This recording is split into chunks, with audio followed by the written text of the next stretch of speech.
Well, good morning, everyone. So, I'm not sure if I'm on yet. Are we on? All right, we're on.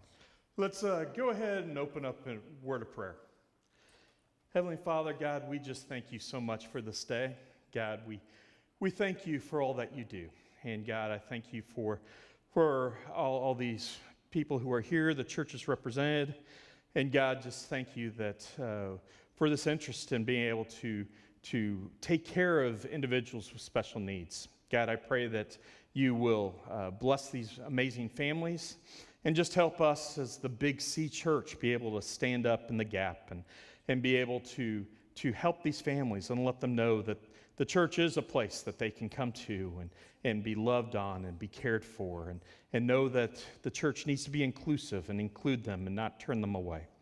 And God, we just thank you for all that you do and just pray that this can be a time that we can learn how to better educate ourselves and be able to better prepare ourselves to take care of these amazing kids and adults. Lord, we love you now and thank you for all that you do. In your name we pray. Amen. Well, everyone, thank you so much for coming out. I'm Doc Hunsley. I'm the special needs pastor here at Grace Church.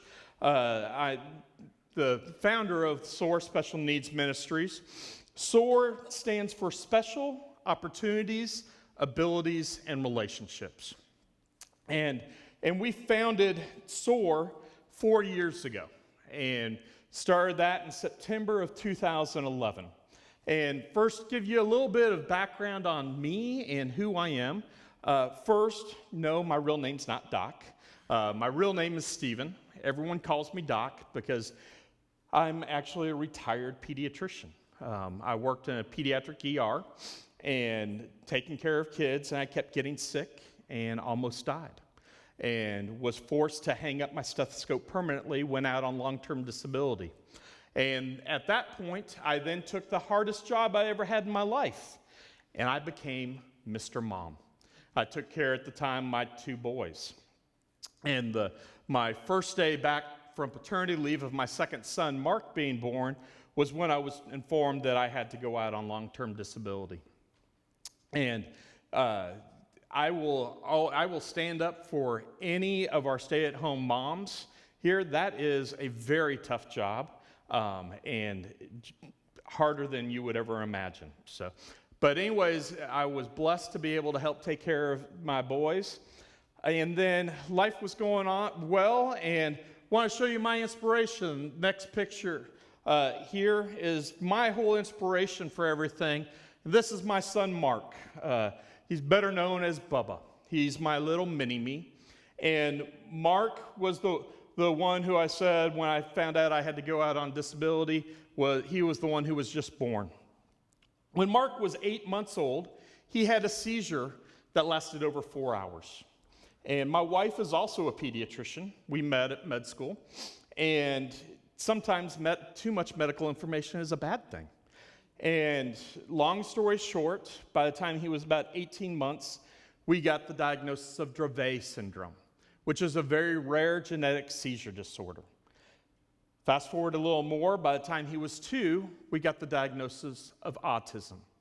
So I went from being a pediatrician who took care of a lot of kids with special needs to becoming a parent of a child with special needs. And my world changed. And the blinders on my eyes were taken off. And I realized just how hard it is and how difficult it is to be a parent. That it's 24/7, 365. There is no break. You can't go out. It's stress all the time. You can't ask the neighbor girl to come over and babysit your child because your child's going to require more help than you're comfortable with them having. And so it is a very, very tough thing to try to deal with. The stress is just enormous. And so went through that whole process, trying to learn through that. Couple years a year or so after that, God led me to the point where the church I was attending asked me to become their children's pastor. And I'm like, oh, there's no way. I'm not a children's pastor. I'm a doctor. I don't know how to be a children's pastor. And anyways, they said, well, pray about it. And I said, well, I've got 3 major hurdles that I've got to clear up that I've been working now with for 3 years, dealing with my disability, dealing with my son, that I can't get cleared up. If God wants me to do this, he's got to take care of it. So we agreed to pray and give it over to God. And 72 hours later, all 3 hurdles were gone. I said, okay, God, I guess I'm a children's pastor. So I became a children's pastor and took a children's ministry of a couple hundred kids to about 1,000 kids in just about 3 years period of time. Had wanted to do a special needs ministry there, but was not allowed to do a special needs ministry because the leadership there did not want to have those kind of families at the church. And my response was, hold on, I'm one of those families. And the reply was, oh, but Doc, we love you, but really what it is, let's talk about it. Families with special needs, usually they don't have a lot of money, usually there's a lot of need, and as a result, a special needs ministry costs money. It's not going to bring money into the church. We're not doing that. And so, me now as the parent of a child and being a children's pastor with other children with special needs in our ministry couldn't formally do a special needs ministry.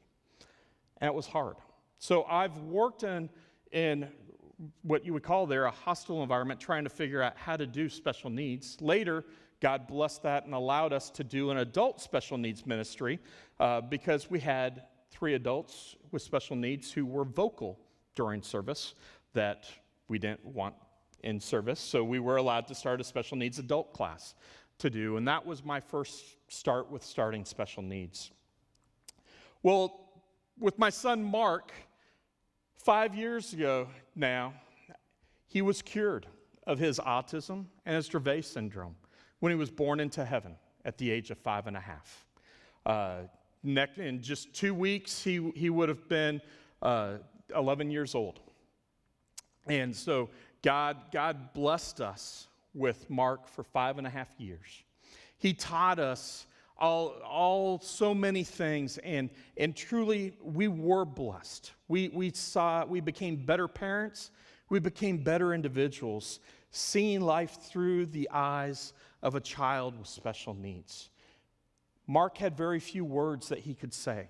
He lost most of his vocabulary, had about 30 words, but he knew how to sing 2 songs. He could sing, Jesus loves me, and you are my sunshine. And he knew Jesus. He could sing, Jesus loves me, and he believed that. And Mark taught me that any child can learn that Jesus loves them and that they can love Jesus. And I firmly believe that every single individual with special needs is created fully in the image and likeness of God. They are not a mistake, and they are blessings to us that we need to embrace and welcome in our church. And when we don't have them in our church is missing out. We are missing out on an enormous blessing. So fast forward, after Mark passed away, a few weeks after that, my intestines exploded on me. I almost passed away again. I feel like I'm almost like a cat. I've had so many near-death experiences, and I hate cats. But I feel like I'm a cat because I've had so many extra lives here. But it was during that time that God made it obvious that it was time for me to leave. And left the church I was at and didn't know where to go, but I just kept hearing God say, Grace Church. I'm like, Grace what? Grace what church? What's that middle name? And finally looked, Grace Church. So came here to Grace, and God made it very clear this was going to be our home church. And talked with our children's pastor at the time and said, hey, this is the church that our family is going to make our home church. You have me. I want to serve. I'll do anything I can. And so they had a couple little jobs, but then before I knew it, really about 5 minutes after that conversation, I got a call from our children's pastor and senior pastor, and they said, hey, Doc, we've been praying for years to have a special needs ministry. And we've been wanting to do that. We have a couple families with special needs, but we've never had anyone willing to take the leadership and actually grow it and develop it. We believe God has brought you to us to do that. Would you do that? First I sat there and I'm like, oh, holy cow, I have no idea what I'm doing. I don't know, but prayed about it and I said, yeah, absolutely, I'll try that. And so 4 years ago, September of 2011, we started SOAR. And we launched SOAR with 3 families, just ministering to those that we had here at our church already. 3 individuals with special needs. Today, just 4.5 years later, we are now ministering to over 450 individuals with special needs. God has truly blessed this ministry. The things that I really love with it, let you know what we do with SOAR. SOAR right now, we, like I said, minister to 450, but 80% of those individuals we minister to do not attend our church, and I am fine with that. We minister to them through our support group, through our respite nights, through our emails, through our camps, through our SBO, which is our Vacation Bible School, and many different things, but they know we love them, they know we care for them, and they know we're here for them. We also have a monthly Mom's Bunko night where our moms can get together and just have a fun night. We have a mom and a dad's parent Bible study where they can get involved with. But they know about that. So we have about 90 individuals every weekend with special needs that are with us. And then we do our respite night, which is it's called Sorely Needed R&R. It is truly a play on words. I love it. But that's exactly what it is. They need a break. And the parents need a break out. And every other month we'll have a night out on a Friday night where we will take care of the individuals with special needs, all ages, plus the siblings. Because the siblings don't have a normal life. And we'll give them 3 hours where we'll take care of them, we'll feed all the volunteers, and give the parents the night out to have a fun evening. And then just have a blast. We'll do a theme with that. We do family support groups. We had the Bunko night. But our main purpose, our main reason is our weekend. Our weekend to be able to allow families to come and worship and to be able to share Jesus with these kids. And that's what today is all about. It's to train you on to know how to work with individuals in the classroom and how to be able to help them through that. So the question is, why is training important? Well, here's some important numbers for you. 90% of individuals with special needs do not attend church. 90%, that's 90. It's a staggering statistic. And there's many reasons why. And it can be because, the family has concern that the church or the staff isn't prepared to take care of their child. It could be because the family doesn't want to be a burden to the church. Or the one that absolutely breaks my heart, it could be because the church has turned the family away too many times. We have one family that has been asked to leave 5 churches before they came to us, and included churches that had special needs ministries. And it just depends on how everything is. But families are used to that. And frequently there are many churches that'll say, you know what? Parents, you're welcome to be with us, but your child's not. Well, that is not an inclusive church. That is not what Jesus wants. That is not what we as a church need to be. And that happens all too often. I get a call, at least 1 to 2 calls a month from families saying, hey, I've been asked to leave my church from all over the country. And it's staggering to hear these conversations. One, a few months ago, had a call from a family here locally who was asked to leave their church, and it was a very well-respected church. On top of that, and the reason was because their child had autism. But now here's the scary part with that. The dad was the children's pastor of the church, and the dad was fired because he was told the reason his son had autism was because there must be a sin in his life. And this was a very well-respected church, and they firmly believed that. And so they kicked out this family. They fired an amazing man who was doing great ministry, all because they were fearful about the A word, autism. They were fearful about special needs. And when you're ignorant about something, a lot of times our go-to is to push them away instead of being educated. And our job for the church is to educate ourselves so we can learn how to love and accept them. So the question is, who needs training?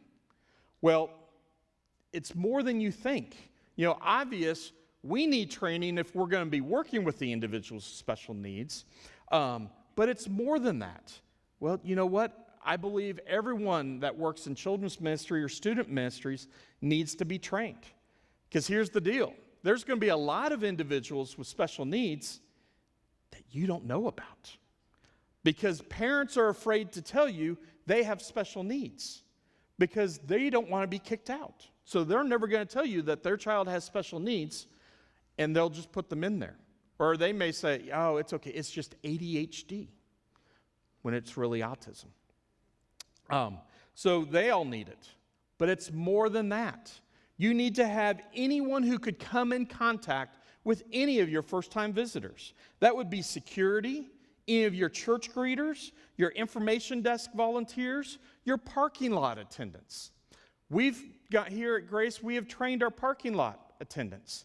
So we have visitor parking, and our parking lot attendants know, hey, if you see a family that parks in the visitor parking lot and they are having difficulty getting an elementary-age child out of the car, first, that is not a discipline issue.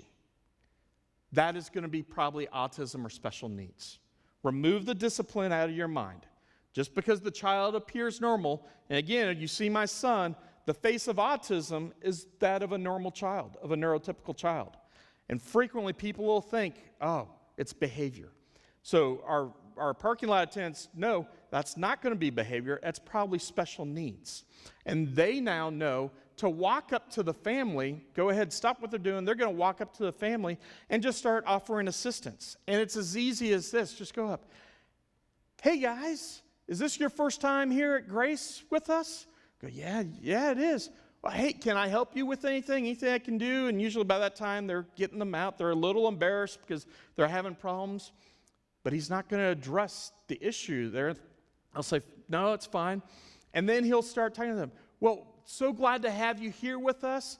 Let me walk you in. I'll take you to our information desk. We've got some great ministries here at Grace. We have an amazing children's ministry. We have a great student ministry. We have a good special needs ministry here called SOAR. And then usually once he says that, or they say that, they'll go, oh yeah, we know about that. Or they'll say, oh, actually, Johnny here has autism. Oh, great. Well, let me bring you in. We'll contact Doc or his team, and we'll get you hooked up with our SOAR Special Needs Ministry. Well, what happened there? You just welcomed them in.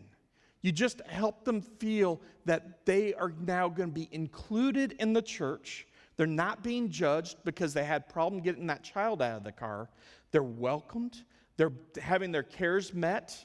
And they now know that their child is going to be welcomed and be taken care of. Do you think that family's going to come back the next week? Absolutely. Because the first thing they want to make sure is that their child is being taken care of. We all know as parents, a lot of times we will sacrifice some of the things we want to make sure the kids are getting what they need. And so everyone needs training with that. I want to go over what, for us here at SOAR, what some of our goals are, and these would be hopefully goals that you would apply at your church as well. Our goals for SOAR is to integrate students into an age or developmentally appropriate classroom. We are inclusive. We want to have them in there. We want all of our individuals to feel welcomed and to feel loved within the class. We want to provide buddies to students or adults who need assistance. Now, here's the thing. Not all of our individuals with special needs require a buddy. Only 50% of our individuals with special needs require buddies. We want to focus on their abilities, not their disabilities, and we want them to succeed on their own first. And if they can't, then we will come in and help them. And we have found that our classrooms are usually structured enough that they will succeed. And then if they need the help, we will come along in and assist them with that. We will then also allow each of our students or adults feel God's love through their buddy. And the most important goal for us is to share Christ's love to our individuals. One other thing that's very important I should have done earlier is just how you address or how you talk about an individual with special needs. It will always be a child with special needs, or an individual with special needs, a girl with special needs, a boy with special needs. Because first, they are a child, they are a boy, they are a family. They are not a special needs kid. Our emphasis is on them as an individual, not on their disability. So I want you to work on changing the way you say things. It's always going to be a child with special needs, an individual with special needs. The only time that's going to be different would be when you describe a ministry. We have a special needs ministry, and it's absolutely fine to say it that way, or a disability ministry. It's absolutely fine to say it that way because we are focusing on special needs, and that is what we want to focus on, and there is no problem with that. But when you actually are dealing with the actual individuals, it's first talking about the first person, talking about them as the person first, and not on their disorder. You would never say a Down syndrome kid. It would be a child with Down syndrome, a child with autism, a child with Rett syndrome, whatever it might be. That's how you would address it. Now, one other thing I want to talk about is Grace is what we call an inclusive church. What is an inclusive church? And this is actually my hope for all churches to become an inclusive church. Basically, what it means is that we want all of our individuals with special needs to feel that they are just as valued and just as important as any other individual that comes into Grace Church. There is no difference in how we treat them, how we look at them, how we react to them. They are just the same as anyone else. And an inclusive classroom means that it's a place where all students become vital members of the classroom. They actually feel a connection to their peers. They have access to meaningful general education curriculum, but they may need to receive some additional support. My heart is that they are included in the regular room. You know, a special needs ministry doesn't mean necessarily that, oh, all the kids with special needs, we're putting you all over in the corner, okay? That's not fully inclusive. It can be inclusive in that you're saying, yeah, we have them, and there might be time and place and special circumstances for some of that, but as a whole, you really want to integrate these kids, these individuals, into the classroom. They need that peer-to-peer interaction, plus their peers need these interactions as well. And they will learn from each other and learn to accept each other, and it's just so much better with that whole thing. And then the golden rule of support is support others the way you would want to be supported. That's the whole important part with all of this.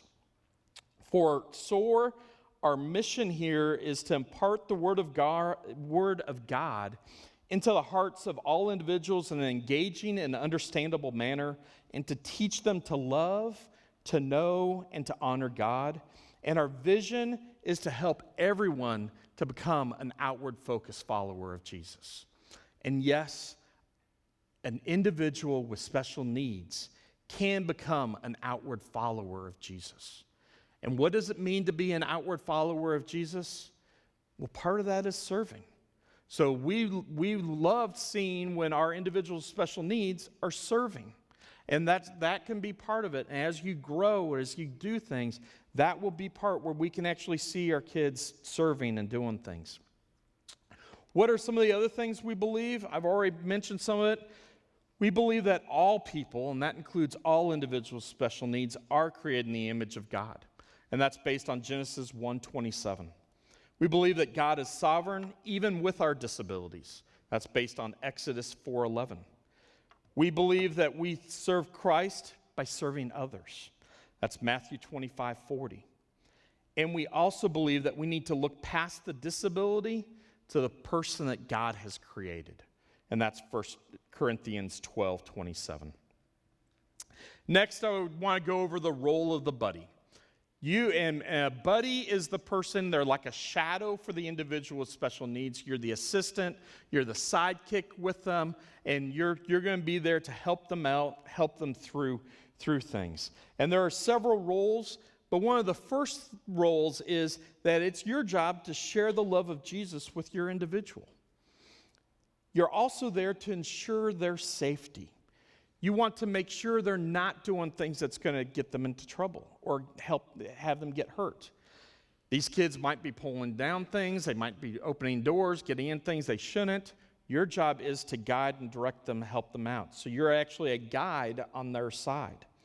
You want to also allow independence for them, but do it in an appropriate manner.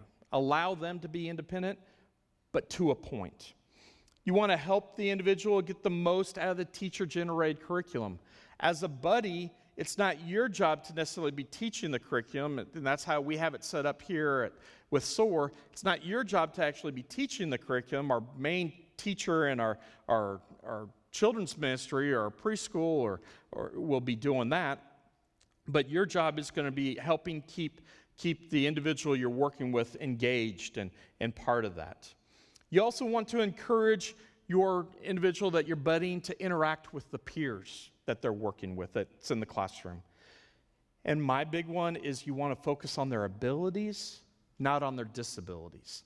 So you want to find what they can do and focus on that. So for instance, if you're doing craft time and you've got a child who doesn't really have fine motor activity real well, they may not be able to sit there and do some really good coloring, okay? But they might be able to fold the paper or do some other things. They might be able to do other pieces of the craft that you can find. They might be able to, even use two hands, get some special scissors and do some cutting or do other things. You can assist them through that. Find what they can do. Another thing, be positive. Always be talking with them, and whenever you talk with the parents, always be positive. Parents are always hearing the negative about how they can't do this, how they can't do that. And, it wears on you. I cannot tell you the number of times that I've been told that I'm not just a bad parent, but that I'm a horrible parent by complete strangers out in public because the way my child was acting. And they had no idea who my child was. They had never seen me before. They would threaten to call the police on me. And it was all because my son was having a meltdown, and I was dealing with it appropriately for an autistic meltdown, but they believed I was neglecting my child or abusing my child. And so I was told I was a horrible parent, or that I don't know how to discipline my child, and if I would just learn how to discipline my child, and he would not be a behavior problem. People are ignorant, so just remain positive. The other thing is you never want to be isolated. You always have to be one-to-one with you never want to be isolated, just one-to-one. You want to always have at least one other person. So we actually have a rule here. Whenever you go to the bathroom, you have to have another person go with you to the bathroom. You never want to be in a room or anywhere, just you and the buddy. We always want protection for the individual you're buddying with, and we want protection for you, that there's always at least two people with you. So you can grab, if you need to, someone needs to go to the bathroom, you can take another child with you. That's usually what we recommend here, or have another volunteer go with you. It's harder having another volunteer because then you shift the ratios in the room. So it's easy just to say, hey, who else needs to go to the bathroom? And then you take them on into to go to the bathroom. If you go into we have a sensory room. If you go into the sensory room, you need to make sure you have someone else in the room with you. If there's not someone else in the room, we have a coordinator that's always available. You then need to ask the coordinator to come in the room to be there with you so that you're not just there by yourself. Again, this is for your protection, looking through everything. One of the other big things is showing affection. What is proper affection? Individuals with special needs, a lot of them love to show affection, especially our individuals with Down syndrome. They are lovers, and trust me, I'm the first one. I love getting my hugs from these kids. It is awesome, but we have to do it in an appropriate way. Okay, so appropriate affection is side hugs, not the front-on hugs. Try to do the side hugs with them. A lot of these kids love to kiss. Just push them off with the kissing. Say, thank you, but no kissing. You can't do that. And just let them know that. The other biggie is sitting in your lap. That cannot happen. You cannot have any individual sitting in your lap. Even though, you know what, I can trust you, and I know you're not doing anything, it's still the image that is showing there. We can have someone else walk in and just think, oh my gosh, what's happening? Or you never know, someone else may have had something in their childhood where they might have been abused too. Let's just stay away from that and just keep everyone safe. If no one's sitting in your lap, we're never going to have to go down any of those avenues. So they can sit next to you. You can have them sit beside you. They can lean on you, but they just can't sit in your lap. With that. No problem giving the high fives, giving the fist bumps, but absolutely no kissing, no front hugs with that. All right, next I want to go over some special considerations that you need to have with dealing with special needs. And these are important, just some important tips. I think I've got them in the handouts there for you. If you didn't get a handout, we got some in the back you can go get. But it's important that you actually listen to what the parents say about their child's abilities and needs, especially when they're dropping the child off to the classroom. Ask questions if you need more information than the parents give. But one of the reasons it's so important to hear and listen to the parents is these kids change day to day. So what works how they're doing one day can change the next day, and they're completely different. And so they may have had a very bad night, and mom or dad could sit there and say, you know what, Johnny just didn't sleep well last night. He's a little frustrated today, so just give you a heads up. He may have a tough morning. Well, now you're prepared to know, okay. I'm going to be watching for any behavior that might be triggering things. You'll be able to be proactive and head that off. You also want to be able to, like we've said already, identify abilities and strengths. Find activities that they can actually achieve. We've talked about that. You want to give clear, short instructions.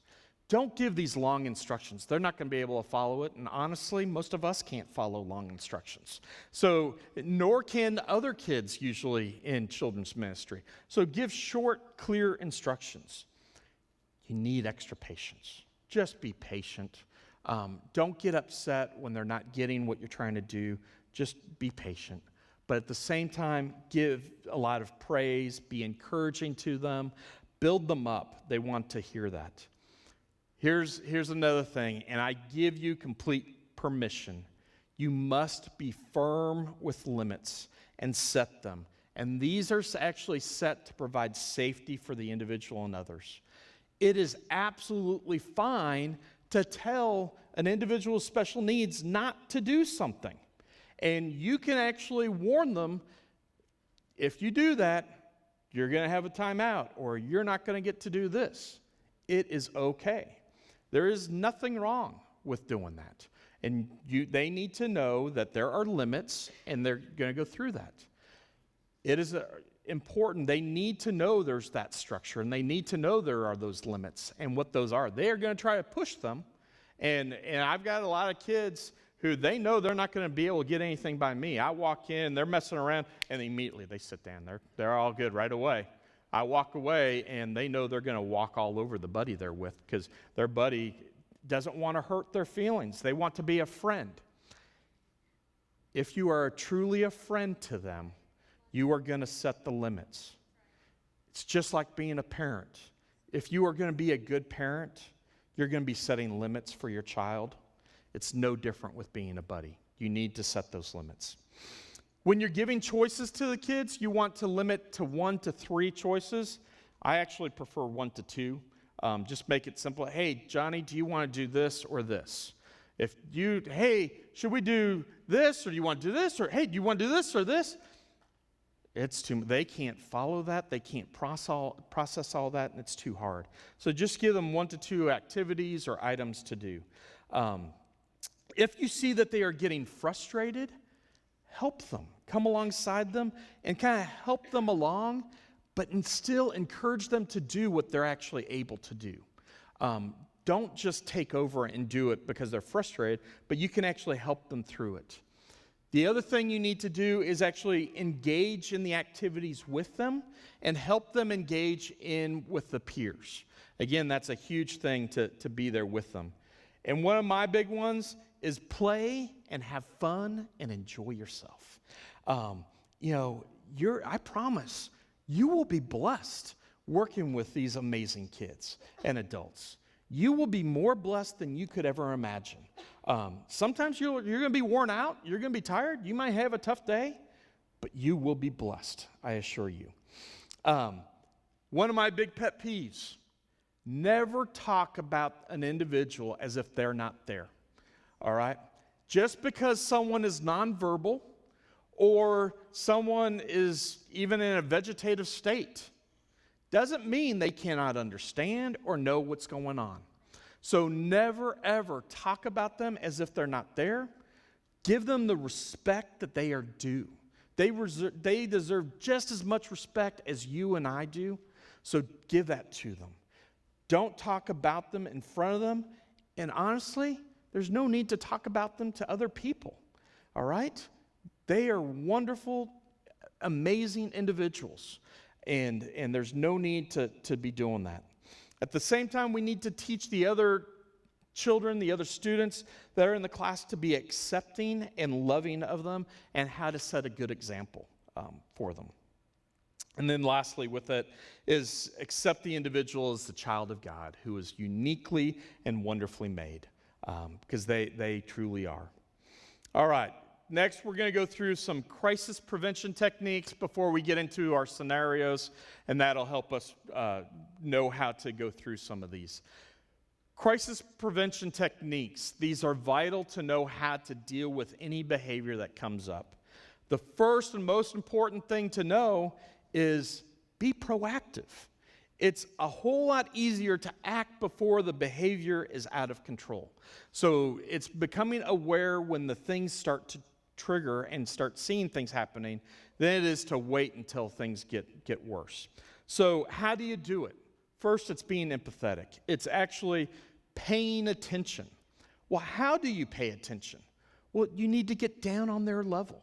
You need to talk in a quiet and calm voice. So, for instance, if I'm working with Sally and Sally is starting to get a little worked up and she's 4 years old, I'm not going to sit here and, Sally, would you stop it?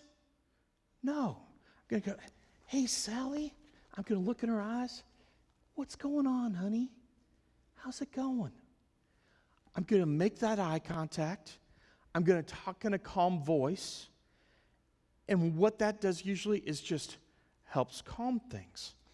Think about it with you. If you've got your boss come in and you're sitting at your desk and your boss stands over you and starts talking to you or starts yelling at you, Do you have any safety? What's your stress do? It takes off. You don't feel any safety at all. But if he sits down with you, talks in a calm voice, you're creating safety, you're able to actually have a conversation and hear what's happening. Same thing with our individuals. You also want to give a clarifying message. What that means is actually repeat what they are expressing to show that you understand it. So this is especially important if you've got an individual who's not verbal. They may not be able to tell you what they want, but they can point, they can maybe even draw, they might be able to sign. You can actually repeat or try to verbalize what they're trying to say, or help them say maybe how they're feeling to make sure you're understanding. Or ask them to show you, ask them to point to what they're wanting or draw what they're wanting. It all helps with that.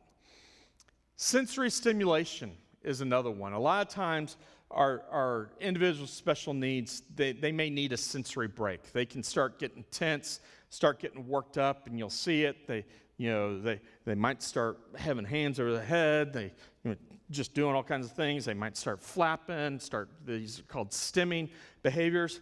This is when you can start using all these kind of fun little toys. You can get some little sensory gadgets, just give them to let them help play with. This is super easy. We don't go out and buy everything. We make some of our own. This is just an empty soda bottle or water bottle that we fill with water and mineral oil, put glitter in it or some little beads, seal it up, duct tape it, and we now have our own little sensory toy for them to sit there and play with. Weighted blanket. This is wonderful. This is heavy. This blanket weighs about 15 pounds. And it's heavy. You can lay it on them, and they just love that pressure, and you'll actually just see them kind of melt with it. Please do not go out and buy a weighted blanket, okay? A weighted blanket like this would probably cost you $500 to $600, all right? You can make them, all right? There are patterns that you can get online all over the place, free. And then I am sure you have some wonderful women or individuals in your church who love to sew, and that would be a wonderful way they could help your ministry. They could sew it, and all then you have to do is buy the fabric. You fill it with either rice or beans or the polystyrene beads or a bunch of different things you can do, and you're going to be able to get a blanket like this for $50 to $75 instead of $500 to $600. So have someone make the blankets. Another thing you can do is just start doing some deep massage, deep pressure. Go to their shoulders and just start rubbing. And you'll see a lot of times these individuals, they just kind of melt and relax.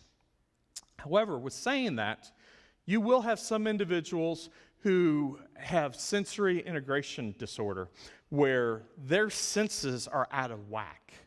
And something as simple as a touch can be extremely painful to them. Obviously, you're not going to want to do deep pressure on them because you're going to send them through the ceiling. So know who you're working with as far as if that helps or not. But maybe just moving them to a quiet room, shutting off the lights, getting headphones, noise-canceling headphones to put on them, or carrying disposable earplugs that they can put in, other cheap little things that you can do. Just a medical glove filled with rice or sand and tied off. Another great little sensory toy that is basically free to make. Easy to make and do there for them. So all, other little toys. If you want some more little toys and you don't have any budget, ask all the wonderful families in your church to save the McDonald's Happy Meal toys and to donate them to your ministry. because they make perfect sensory toys for your kids. And we actually have sensory boxes we make in our rooms, and we put things like that, or we have a bug in lucite, which our kids seem to absolutely love. Yes, that is a roach in a block of lucite. I don't know why they love it, but they do. But you can get McDonald's toys and then put them in there. They love to play with them. You just wash them down then, but they work great, or a little ball or things like that. Other thing to know with dealing with crisis is ignore challenging behaviors and ignore challenging questions. We have one individual that comes to our student ministries, and I love him to death. His name's Chris, and he comes up to me every single night, and he immediately comes up, "Hey, Doc, what's your favorite color?" "Yellow." "Doc, what's your favorite color?" "Doc, what's your favorite color?" "Doc, what's your favorite color?" "Doc, what's your favorite color?" He'll go on for an hour straight if I don't stop him. Well, you know what? If I keep answering him that question over and over, he's not going to stop. So I have to redirect him. I have to say, "Okay, Chris, let's go over here. Let's go look at this." Or, "Hey, Chris, let's go play with this game." Or, "Chris, let's go do this." And I actually have to change him and break that cycle.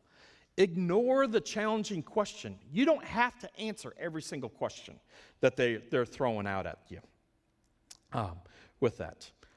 So those are all some important things there that you can think through. So with that, I'd like to move into some of our training scenarios.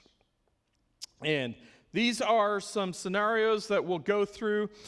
They are going to be real-life situations and classrooms that you can actually think through and apply some of the things we've learned. So we can bring up our first scenario.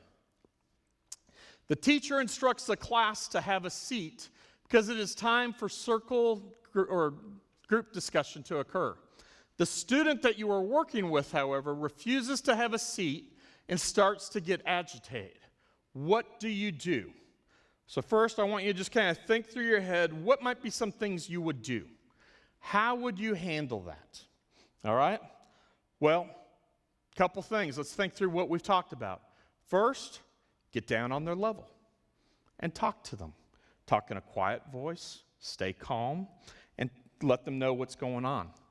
The other thing is, I want you to use simple language. And there's two statements that you need to know about. You can use if-then language or first-then language. And it's as simple as this.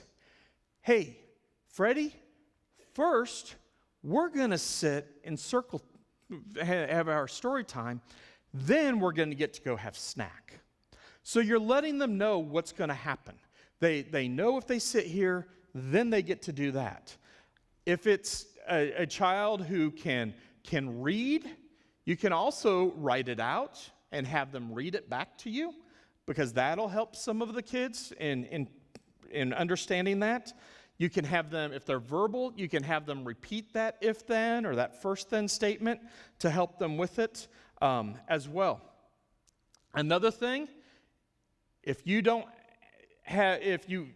want to go out and buy two different colored mouse pads, buy a solid black one and a solid red one. And you can go, if they're sitting on the floor, you can throw the two on the floor. We did that, and then we've now moved up to our wiggle seats, okay? So we'll pull out two different colored wiggle seats, and I'll throw them on the floor. I'll say, "Okay, Johnny, pick a seat to sit on." Almost 100% of the time, they will go and pick one and sit on it. Why? Because they are in charge. These kids are never in charge of anything. And for one of the first times, they actually feel like they are in charge, and they get to pick the color. They're not picking what they get to do. They're only picking the color, but they're doing what you want. So something as simple as that can help with it. We also use a reward board. And this is one of our actual reward boards. And we actually have all the rewards over already. But It's all just Velcro. We have 5 little stars, or, if we've got a child that really loves Batman or something, we'll make little Batman labels. But when they do a task that we're asking them to do, they'll earn that star. So if they go and sit and they do what we ask, we'll tell them, okay, you get to move the star over. And they earn one. And then at the end, if they earn 5 of them, they earn their reward. And the reward is something that they would be looking forward to. For our kids, usually that is going to be something that they really like. And for us, it's usually our sensory room, where they're going to be able to take 5 minutes and play in our sensory room, swing in our swing, play on our bouncy balls, or sensory board, or light tables. They never lose one. You only reward positive behavior. We never take away for negative behavior. But that's another great way that you can reward. So that would be case number 1. Let's go on to number 2. Scenario number 2. The group comes in after playing outside or doing gross motor activities, and you see that the child you are working with is way too revved up to sit quietly for group activity, and this is a pattern that you are noticing weekly. What can you do to prevent it? I'm sure none of you have ever had anything like this occur. So, think through some of the things you might do that could help with that. Again, we already know getting down on their level, talking a calm voice, if then, first then language can all help. But this is actually a transitioning problem. And it could be transitioning from the classroom. Maybe they don't want to go from the classroom to kids' worship or to your worship area or whatever it might be. So it can be as simple as they need more time transitioning, so give them warnings. Say, hey, 5 minutes before we go. Hey, Johnny, 3 minutes, 1 minute. Well, now what you've done is you've been preparing them to know that they're going to have to go. Instead of just saying, okay, time to go, they can't handle that. But if you've been able to prime them that it's coming, they'll be able to handle that better. The other thing that you can do is maybe instead of giving them, maybe at the 3 minutes, instead of saying, hey, 3 minutes, tell them 2 minutes, and then you bring them in a minute early, or you have them move a minute early. And then you can either come in and maybe walk the hallway a little bit, give them a little cool down, go get a drink, just give them that extra little cool down, that extra little time that they may actually need to be able to sit, especially if you're going to be going somewhere where they're going to have to sit quietly. If you're coming in, if you do have time where they're playing outside and they need to cool down a little bit more, that might be a good thing to help with that. So just little things that you can do to help with that transitioning. Our next scenario, number 3. The group is having worship, and the student that you are working with is rocking, covering their ears, and seems to be getting upset. What should you do? What do you think is happening? What do you think is going on here? Overstimulated. This is sensory overload. Pull up the next slide for me. This is an artist rendition of one of our students. Katlana Verana is 18 years old now. She's autistic, just wrote a book called Ella Audi. It's a book about autism by an autistic person. This is her rendition of that is herself and what her brain is like in this situation. Her brain is on fire. And I love this picture. She gave me permission to put it up. I absolutely love it because that helps me understand what it is like for these individuals. It is painful for her, and she can't handle it. And that rocking is to help with the pain. And so when you're seeing that rocking, it's overstimulation. And your job now is to try to figure out why are they being overstimulated? What is making them upset? So there's a lot of things. It could be the noise. It could be lights. It could be the room is too overcrowded. It could be a smell. it could be you. There could be a whole host of things. So then you start working through that. Well, if it's sound, try your headphones. Try the earplugs. Move to a different place in the room. If it's the lights, if you can, shut off the lights. Maybe need to move out of the room to a different location. Smell is a big one. We tell our volunteers frequently not to wear perfume or cologne because that can really trigger some reactions for our individuals. And so just being aware of that. The other thing, like I said, it could be you. I had one day where one of the kids I was with, I love her to death. She loves me. We've always gotten along fine. But for whatever reason, I realized I was the problem. Every time I walked away from her, she calmed down. I got close to her, she started getting worked up. For whatever reason that day, I was the trigger. And so I had to get someone to replace me. And then it was fine. So it's okay if it's you. It's nothing against you. It's just the way it works sometimes. Move to a different location. Try the sensory toys. See if that can help. Again, going through the deep pressure, the blankets, all those things to try to help. Whatever you can do to help them through that.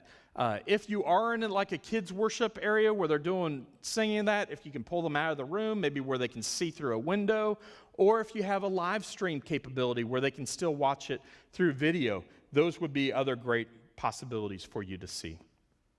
All right, bring up the next one. Oh, one of the favorites. You have a child who keeps putting items in their mouth. What do you do? Oh, this is one of the nastiest and grossest ones there is, but it happens all the time. What is going on in this case? This is also a sensory case, but this is due to understimulation. They are actually sensory seeking. They are wanting more stimulation. So they're putting things in their mouth and want more. So again, this is where you can use your box. You can actually, we've got a vibrating snake that they can put around. This one's actually big enough, small enough they can put in their mouth. You want something that's bigger that they can't put in their mouth. But kind of work through that.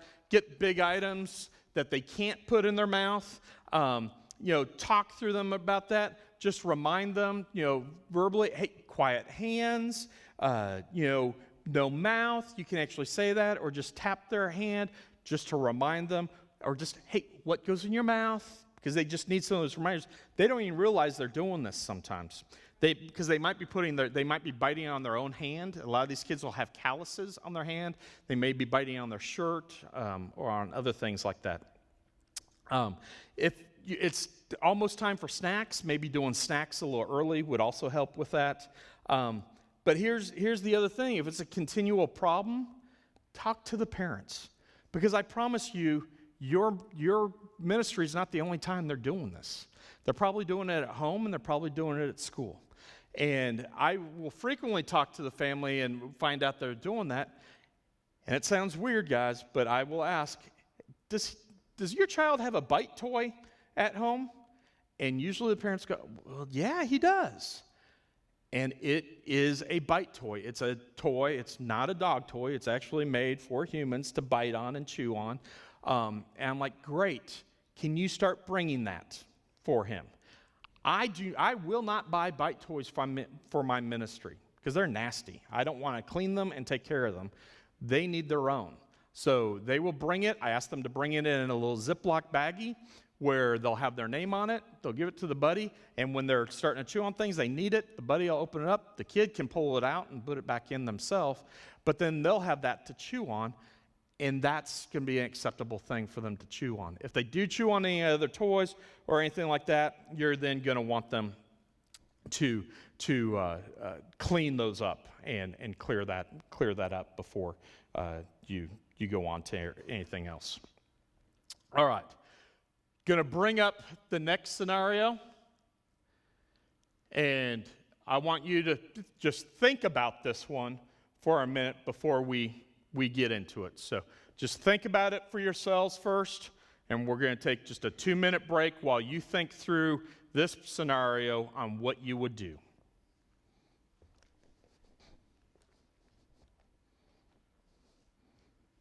All right, so scenario number 5. The child you are working with is in full meltdown, kicking, screaming, and is in danger of hurting themselves or others. How do you handle this? All right? So first, what is happening? What do you think this is? All right? This is that sensory overload that went full-blown into a meltdown, okay? And this is why we want to interact early in those overloads so we don't get to a full meltdown. This is a temper tantrum that you see in a toddler on steroids. And this can happen in any age, okay? I have dealt with these in adults. And it doesn't matter on any age, it can happen with any child. When these kids, or any child with special needs, is in meltdown mode, they can become extraordinarily strong. And it can become very dangerous. So one of the first and most important things that you need to do is actually to create distance between the child and their peers to ensure safety for everyone. So actually it may be to remove the class is actually easier than removing the individual. So if you're in the classroom, this would be a time as the buddy, you may tell the lead teacher, I think it would be a good time for a bathroom break. And then the lead teacher would get the class lined up and you're creating that barrier so they'd walk around, be safe, go out. Meanwhile, you're also calling for help. You're going to want some other assistance. Maybe you got a coordinator or someone else that's going to be able to come and assist you in dealing with this meltdown to help you work through that. But it's actually easier to remove an entire class and safer than it is to remove the individual having the meltdown. However, you cannot always do that. I'll use this room. If we were in the middle of a worship service and we had an individual starting to have a meltdown, I would probably have to come in and remove the individual instead of stopping the entire service and removing the service. So it kind of depends on when and where and how to do that. So again, before you can actually, though, work through the behavior, you actually need to figure out what the trigger was. Just like we did with the overstimulation, we want to think through what that trigger was. So you want to start going through things. Shut off the lights. Talking in a calm voice. And so while your heart rate's up, while your blood pressure's up, and you may be scared, you need to remain calm. Take a deep breath, and it's absolutely okay before you do anything to throw out a text message prayer. God, help me. It's fine, okay? God is there for you. He will help you. And just start trying to figure out what the trigger might be. Now, if the child is self-injurious, and what I mean with that, they're hitting themselves, they're hitting their head on the floor or on the wall, that's probably not the best time to give them a fidget toy, because that fidget toy is probably going to become a weapon against you or someone else. So keep that in mind. For us, we actually try to allow the parents to stay in service or in their class and don't call them and get them involved. And we will let the family know that this occurred, but we don't want to pull them out because we want them to know we're going to be able to take care of their child and we're going to be able to handle the situation. If we pull the family out every time something happens, the family's going to feel they can't take care of my child. I am a burden to the church. I'm not going to come. So we will always tell them, but we're going to first take care of the child and kind of work through that. Again, if they're a danger to others, we want you to keep yourself at a distance as well, talking quietly in a calm voice. Remember, though, you might be the trigger with it, so you got to kind of keep that through mind. Start reminding them of something they might be looking forward to. Find a reinforcement or maybe a snack or something that can be playing, or that parents might be coming soon. You can try the deep pressure. The weighted blanket works wonderful. in these situations. A lot of times I'll just take that blanket and I'll just lay it on them while they're laying and screaming, and that's great. The deep pressure can be helping as well. Shutting off the lights, making the room quiet are all things that can help. Physical restraint is always a last resort. And for us here at Grace, only a small handful of individuals are allowed to do that, and that's my staff who have been trained on what to do. I do not want anyone else to do physical restraint. So that is always a last resort, and it's only when other techniques are not working and when they become self-injurious or a danger to others. But a lot of times you can actually work through it with these kids. We've got one kid, I absolutely love him. He actually just turned 20. He's a big guy. He's about 3 inches taller than I am. He'll start getting worked up, start getting into one of these. But he's my bud, and I'm the one that usually can get him out of it and can get him out of it quickly. But what he requires is extreme deep pressure. And so for him, the extreme deep pressure is I walk into the room, my glasses go off, my iPad goes off, my phone, everything's out of my pockets, and I'm like, all right, Jack, here we go. And I get the big bear hug, I'm taken to the ground, and we roll on the ground. And he just squeezes the dickens out of me, pulls hair, does everything else. Our executive pastor walked in one day and thought I was being molested. And I'm like, nope, everything's good, I've got it fine. And meanwhile, as he's rolling with me and doing all this, I'm just sitting there talking calm to him. Jack, it's okay. I love you, buddy. Everything's fine. You're doing good. Everything's going to be good. You're fine. Mom's going to be here soon. We're okay. It's all okay. You're fine. In 3 minutes, he lets go. He stands up, and he walks off and does what he's supposed to. I stand up. I'm like, whew, that was my workout for the day.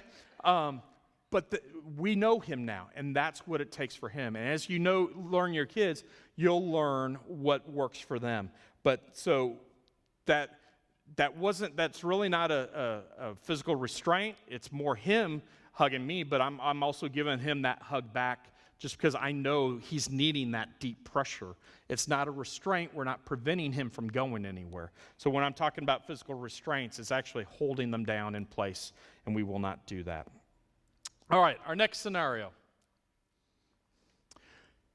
You have a student that is a runner and takes out at the classroom door. What do you do?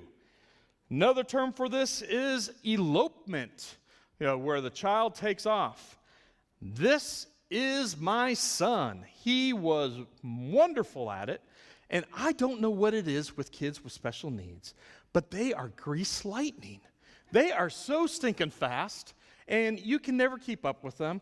And for me, it's almost every time I'm in a boot is when one of the kids I'm working with takes off running, and I can't chase them. So anyways, what do you do? How do you take care of this? Well, first, most important, you want to keep the child safe. Go after them, all right? So don't just stand there trying to figure out what to do. However, you need to also know the child and know what's going on. For a lot of the kids, and my son especially, Mark liked playing games. And this was a game for him. He would take off at the classroom, and then he'd go 20 feet down the hall, and he'd stop.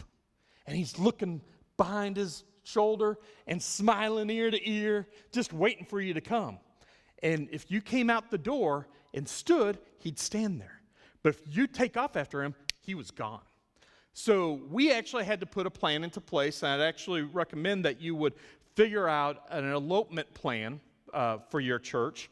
And that might be as easy as creating a code name for your church team that would include security team, children's ministry, student ministries. It could be something as simple as Code Green. I like that for a lot of reasons. Green is go. Code Green doesn't really go with any other, there's no other big codes that are out there for anything with that. Green's also the color for SOAR. That was Mark's favorite color. That's why we have that in our color. But that way you let everyone know you got a runner. Then security can go to all the doors and kind of not necessarily lock down the doors, but prevent a child leaving the doors and protect them, because the last thing you want is a child to run out the doors and have something bad happen. Bad outcomes can occur. Have learned of a church in Colorado that had a child run out of its building. They didn't have plan in place, and by the time they realized he was gone, they were near a highway. They found his body 2 miles down the highway, and he was deceased. So this is a very big thing, and a lot of churches are next to busy streets, and these kids run, and if you've got a church near water, kids with special needs are drawn to water. So that's another big thing you really have to think through. So have a plan where you're able to go through that.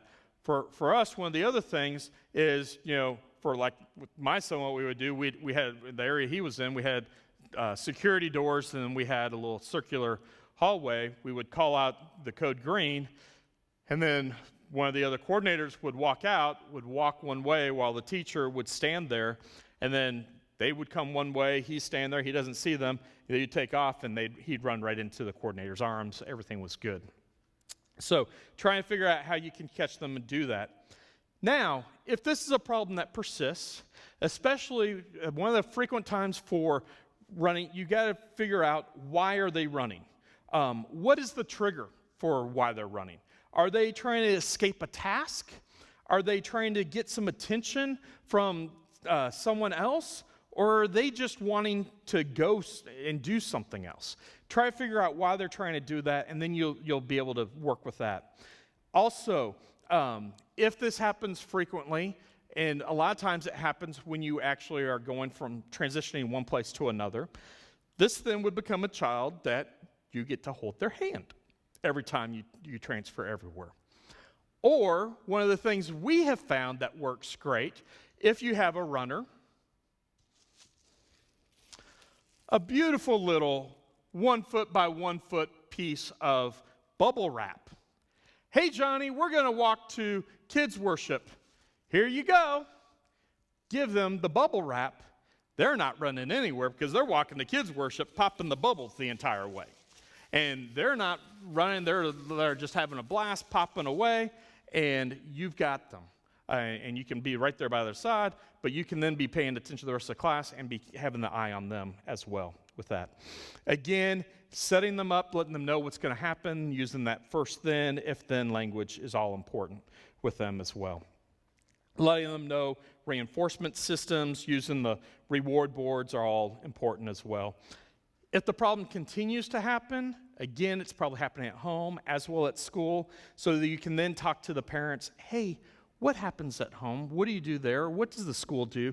And find out what they do there, and you can implement some of those things as well at school. All right, next scenario. This is a tough one. What do you tell the parents if the child you are with has not been compliant all service, and you are irritated with how the day went? All right, this is a tough one, okay? You are frustrated. You have lost all your patience. It's been horrible. The kid's been under the table the whole time, hasn't listened to you. You've been hit. You just had problem after problem. It's just been one of those days. It may even be that you've been bit, okay? And that for me, and here's one thing I'd encourage you. When I have a volunteer that comes up to me and says, oh man, Doc, I got bit, and they're all pressed and frustrated, especially one of my teens, I'm like, all right, congratulations, you're in the bike club. And they're like, what? I'm like, you are officially a part of the bike club. You are part of the team, because everyone who serves in special needs will at one point get bit. It just happens. I don't even know how many times I've been bit. And then you'll see them and they're like, oh, I'm in the bike club. All right. You change their perspective. So just one little thing on the bites, you can work in your ministry. Don't make it a bad thing. Reward it. Make it a big thing. Be positive with that. But here, you've got the parents, you want to talk to them. Now, here's the thing. Let me give some rules with our parents. My buddies, whenever the parent comes to pick up their child, I want my buddies to tell the parents something positive from that day, no matter what.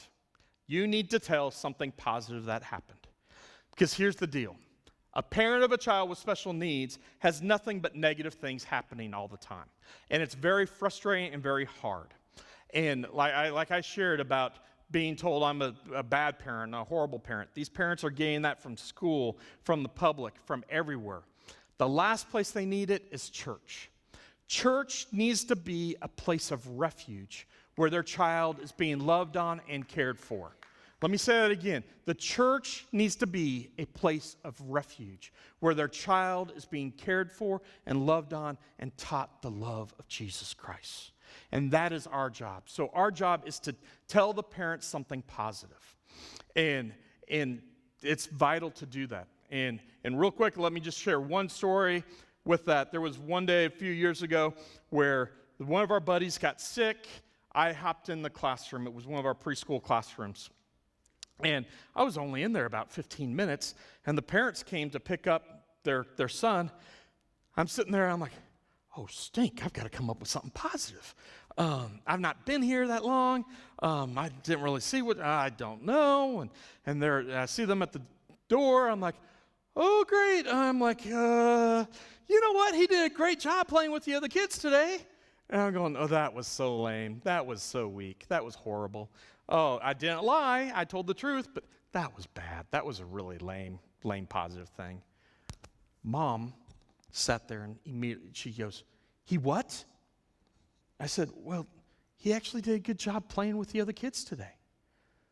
Mom started crying and said, Doc, the school at our IEP has told us he's been doing that, but I didn't believe them because we've never seen that at home or anywhere else. And I thought the school was just saying that to pass the IEP and just lie to us. But you're telling me that you saw that means that the school's probably seeing that too, and we'll probably see that soon. Well, my one little lame comment changed that woman's day and changed the relationship with her school. Her church didn't just minister to her that day, but helped that relationship at school because we chose to say something positive. I could have easily have said nothing because I wasn't there that long. I could have said, you know what? I wasn't in here that long. I could have made all these excuses why not to. But I chose to do what we teach and said it, and God used that and blessed it. So we want you to always say something positive. Tell them that, because the strangers are always telling the negative things. Now, saying that, there will be negative things that happen. I want you to first ask yourself, does the parent need to really know what happened? Okay? Not everything that happens in the classroom needs to be told to the parents. Okay? Just because you had a problem getting little Sally out from under the table all class period doesn't mean the parents need to know that. Okay? And I'm not saying we have to hide stuff from parents. I'm just saying ask yourself what really needs to be told to them. Now, if there's major things that happen, if they had a meltdown or they bit another child or they hit someone, those are things we're going to have to talk to the parents about, okay? But if they weren't listening to you or were giving you a hard time, we probably don't need to address that with the parent. We just need to address that with ourselves. Because do you do that with the other neurotypical children in your classroom? Probably not, okay? We can't treat our kids with special needs any different. So when we do have to talk with a parent about a child with special needs, something negative, we have to do it in a sandwich. And we do it this way. First, we bring the parents and we bring them into the classroom. We don't do this in the hallway. We give them respect. We bring them in the classroom, pull them to the side, and then, and the other thing, let me back up. if you don't feel that you're comfortable in having this conversation because you're so worked up, do not have it. You call for the coordinator, for the children's director, or the children's pastor, and they need to come and help you and assist you. And if you're not involved with it at all, that's okay. But if you are too worked up to have the conversation, you don't need to have it, okay? You have to be in the right mind to do it. So that sandwich that you have, you bring them into the classroom, you talk to them, and the first thing is you give them a positive. You tell them something positive that their child did. Then you state the negative thing. And you only state fact. You don't state any opinions. You don't say why you think it happened. You just state the facts with it. Then you follow it up with a second different positive that is completely different from the first one. And you end it by telling them, you know what? We are so blessed to have your child with us. We love having him here, and we hope we're a blessing to you. And we love him or her, and we can't wait to have them back next week. Well, you've just now completely diffused that whole situation. You let the parent know the information they need, but you've let them know that, one, you can handle the situation, two, that you care for their child, three, that you love their child, and you care for the family, and that you want them back. If you don't do it that way, you're going to lose the family. And most likely, you're going to lose a family that won't come back to church. Other important statistics to know with families are the statistics are tough, okay? The divorce rate for families right now are 90% divorce rate for families with special needs. That's 90. If you add special needs, if you add medical illness on top of it, it jumps to 95%. 95% of our families are getting divorced. It's staggering. The stress is so high. They need to hear something positive. The church needs to be their refuge. Again, why does the church need to be doing some of these things, and why does the church need to have a special needs ministry? Well, one of the things I loved, I got a chance to do some Bible study, preparing to do a sermon, and God just spoke to me and made it clear to me that 75% of the miracles that Jesus did here on earth were done on those with disabilities. So Jesus was the very first special needs pastor. And if we truly want to be more like Jesus, we are going to take care of the individuals with special needs. We are going to go out and seek them and love on them and take care of them. We are not going to shun them. We are not going to push them away. We are going to welcome them. And we as a Big C church need to do a better job. And my heart is, and that's the reason we created this network. Kansas City Special Needs Network now has 70 churches as a part of it. My heart is to help you and your church in creating ministries, taking what you have and improving it, reaching more so that we can make an impact on this community. Every single church in this country should be able to at least handle what they have. My hope is that every church will do more, and we can all do that. All right, next scenario. One of the classmates wants to play kitchen with the child that you are working with and wants to include them in the activity. The child is nonverbal. How can you assist so that the child is included and encourage the peer to keep involved with the child with special needs? All right, so this one is going to be more frequently in the preschool room, but it could actually be any age group because you can have nonverbal child at any age. But what you'll see a lot of times are when you've got an individual that you're buddying and they're nonverbal, all the peers are going to direct their questions to you. They just assume that because they're nonverbal, they can't hear and they can't talk to them. So your job as a buddy is to redirect those questions back to the child that you're buddying and include them in your answers and help have that all be part of it and help create that situation. You also want to help the peer feel comfortable with the student. Make sure that there are those verbal interactions with everyone.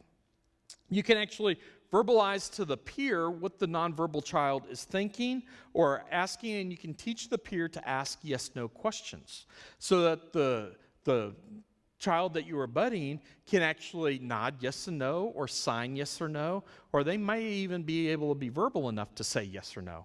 But it could be as simple as going yes or no or just nod yes or no. But have them involved with that.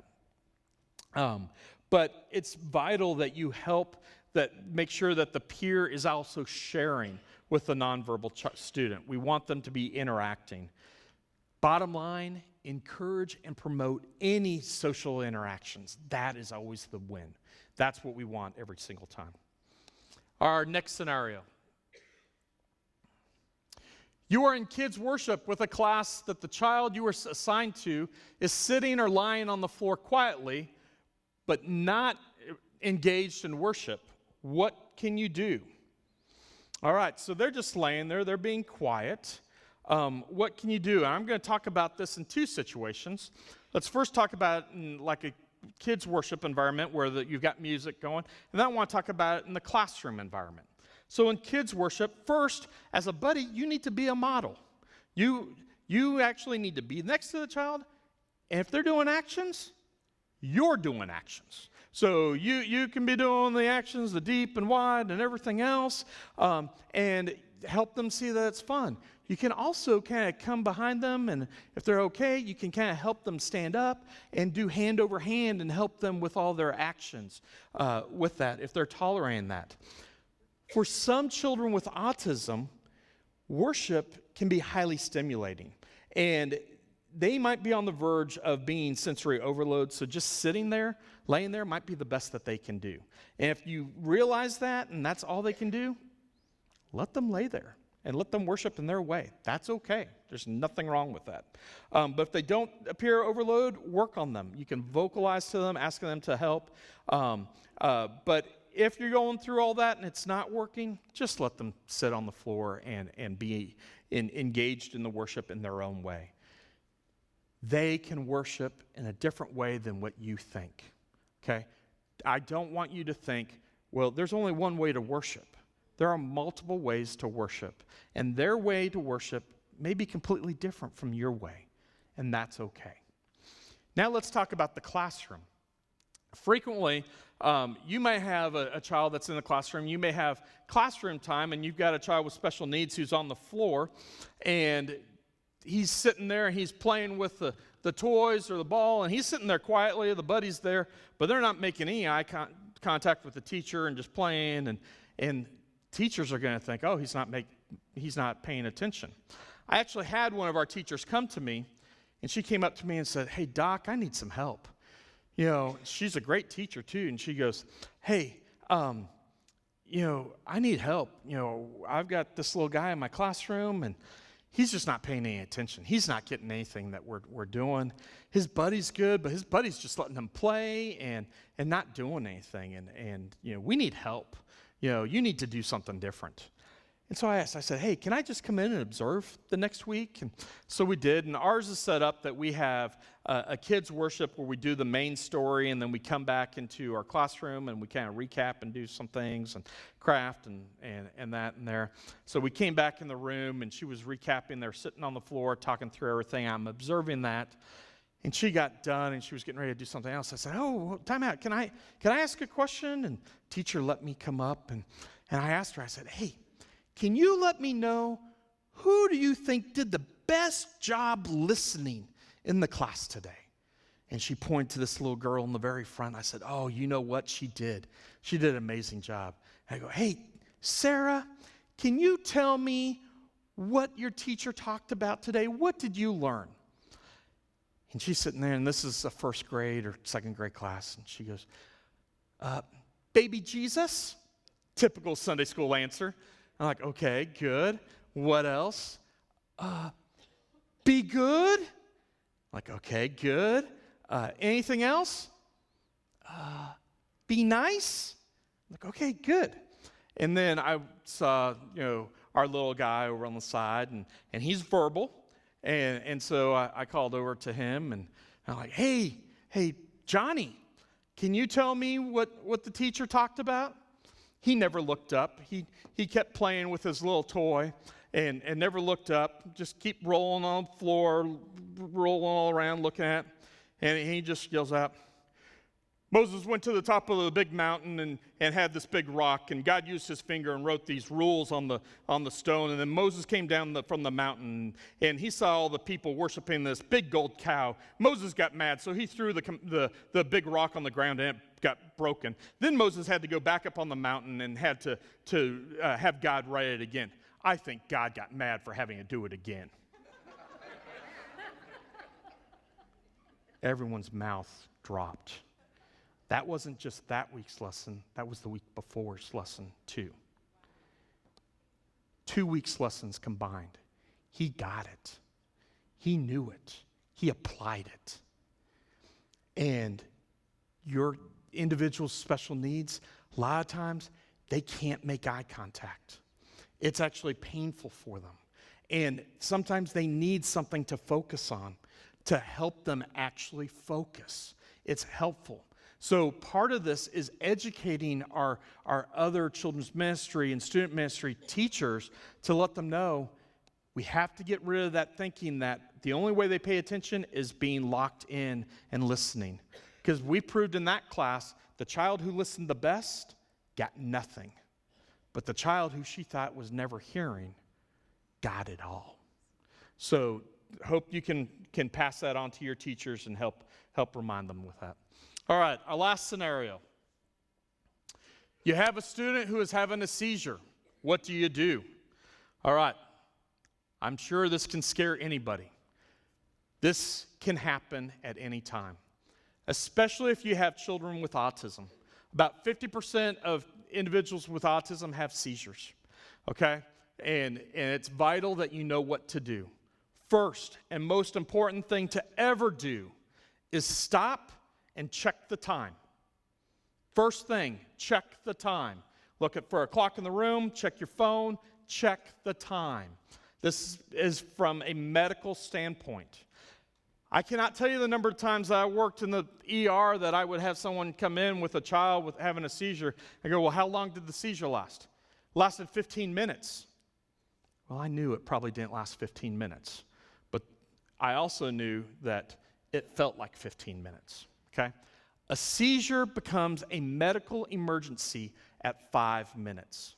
And so it is vital that we know when the seizure started because we need to know how long that seizure lasts.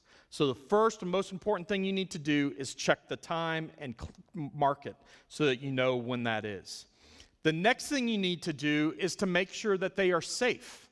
And usually when I'm talking about seizure now, I'm talking about a whole body, grand mal type seizure. So you're going to want to pull them away from a wall, pull them, if they're in a chair, to kind of lay them on the floor. Make sure they're safe, not banging into things.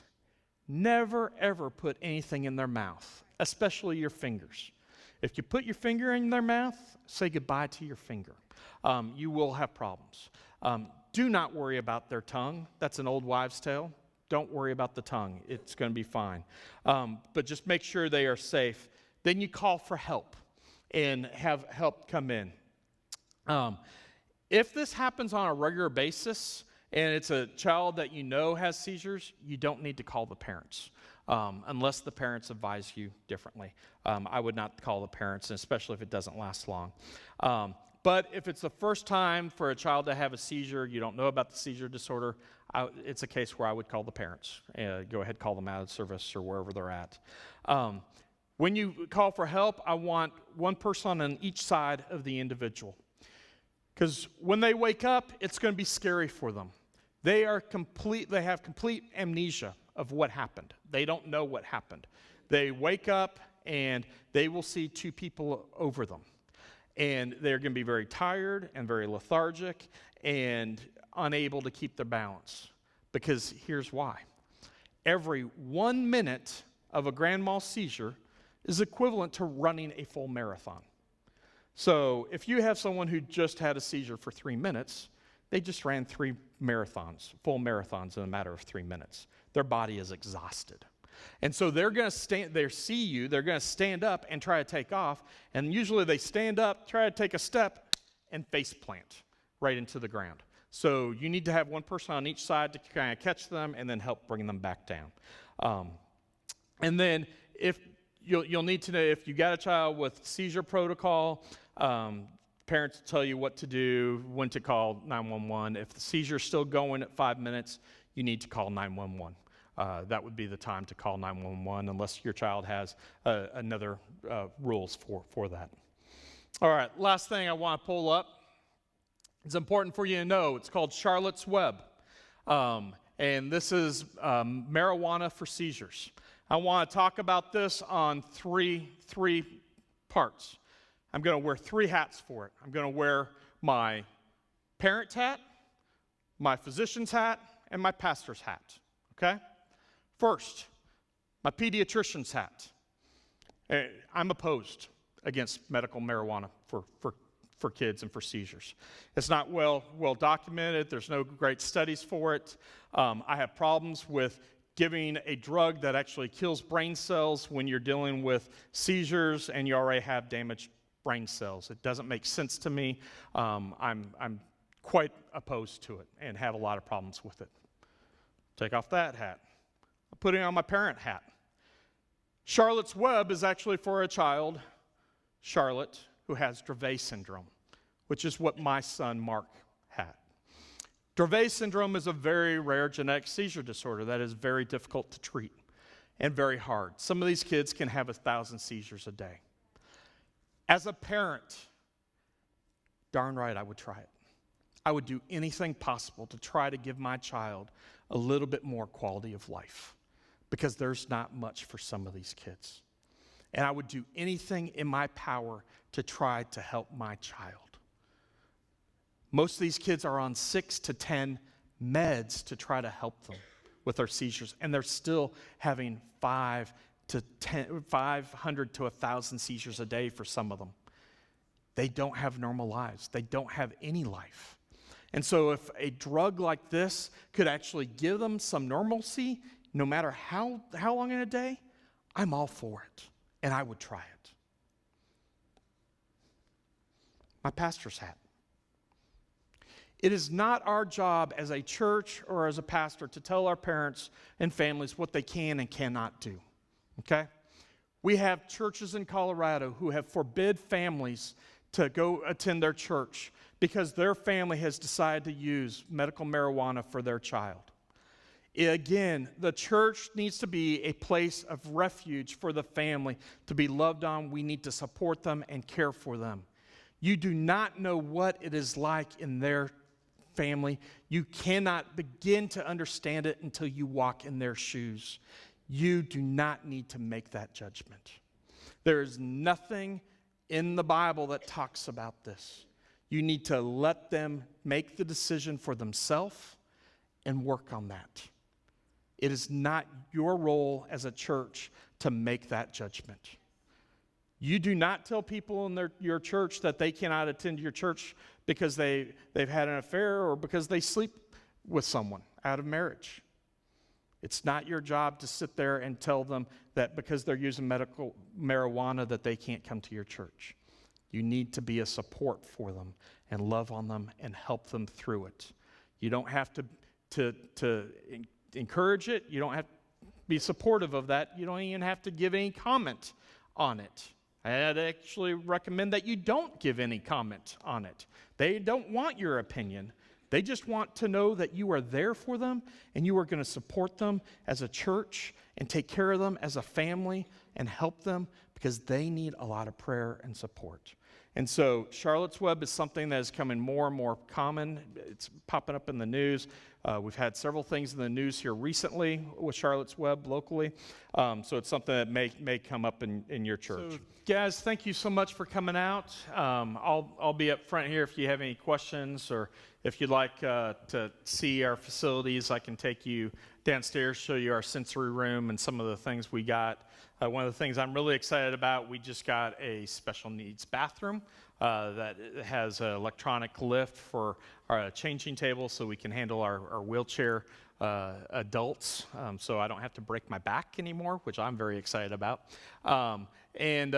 Also, you heard us talking about our network. We got the KC Special Needs Ministry Network. If you haven't signed up or a part of that, or you're from another church, would love to have you be a part of that. Just come let me know. We meet on a monthly basis. It's every fourth Thursday of every month. We're rotating. One will be in the afternoon. The next month will be in the evening. I'll buy either lunch or dinner with it usually. And we'll just talk through issues that you've got going on. Let me close some prayer, then I'll be down here in front and be happy to answer any questions. I'm sure there's more coffee and donuts or food back there. Help yourself to that. Heavenly Father God, I just thank you so much for this day and all that you do for us.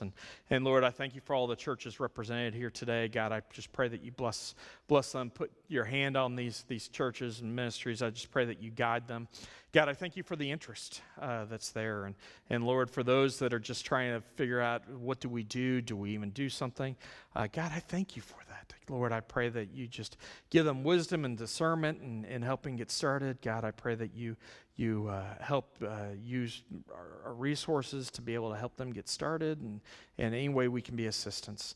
God, I just pray that Kansas City will be a starting point and just be a place where we can light the torch for starting a revival for families with special needs. Let them know that the church truly is a refuge for them, and let them see that the Big C church is behind them. And God, my prayer is that within the next 2 years, that at least here in Kansas City, that it's not 90% of families not attending church, but let's get that down to 80 or 70%. Lord, we love you and thank you now. We pray this all in your name. Amen.